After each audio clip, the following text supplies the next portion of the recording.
On the morning of November 28, 1953, an Army biochemist named Frank Olson fell 13 stories from a Manhattan hotel window. The official report called it suicide. It would be 22 years before his family learned the truth. 9 days earlier, a Central Intelligence Agency officer had slipped LSD into his drink at a meeting in rural Maryland, without his knowledge. Without his consent, it would be longer still before they learned the officer's name.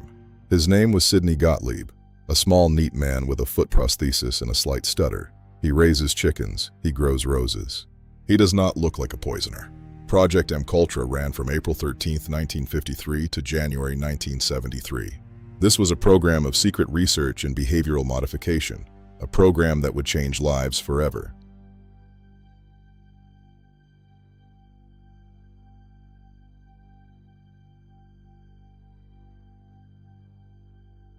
On April 13, 1953, the Director of Central Intelligence signed a document authorizing a program. The Korean War was ending. American POWs had returned with stories of communist brainwashing. The agency wanted the same capability. The program had a name, MKULTRA. It would run for 20 years. It would touch at least 80 institutions, universities, hospitals, prisons, pharmaceutical companies. It would be conducted, in the words of a later Senate report, at all social levels, high and low, Native Americans and foreign. It would have one director, the man they called the Black Sorcerer. They called him, behind his back, the Black Sorcerer. Under his direction, MKULTRA fragmented.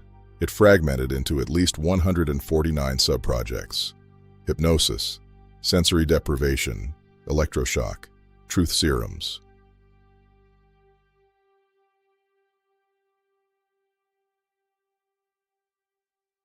And LSD, always LSD. He purchased over 20,000 doses from a Swiss laboratory called Sandoz.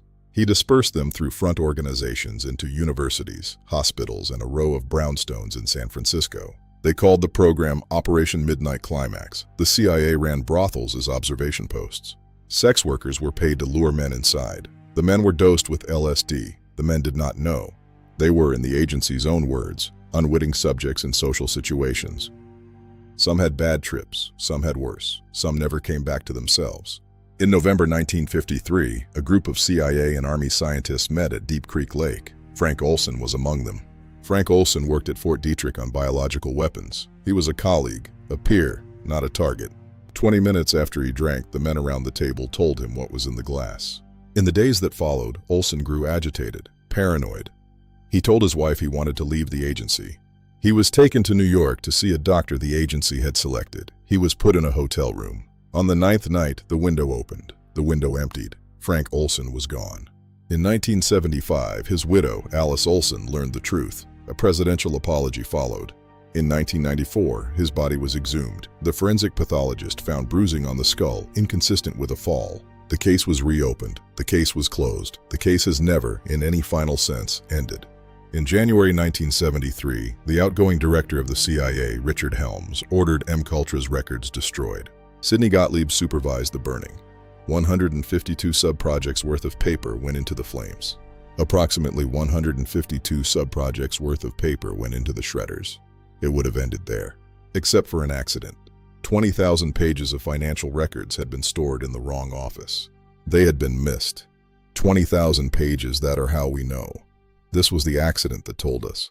Sidney Gottlieb retired to a goat farm in Virginia. He volunteered as a speech therapist. He died in 1999. He died of natural causes. He never stood trial. The records he burned have never been recovered. What we know about MKULTRA we know because somebody put the wrong folder in the wrong drawer. Prior consent was obviously not obtained from any of the subjects. U.S. Senate Select Committee, 1976. What we don't know because somebody else fed it page by page into a machine. Visit unbedsidemanners.com for more stories of those who were railroaded by bad policy and hidden history. Next episode, Patient HP 12. In a wartime hospital, doctors injected a man with the most dangerous element on Earth.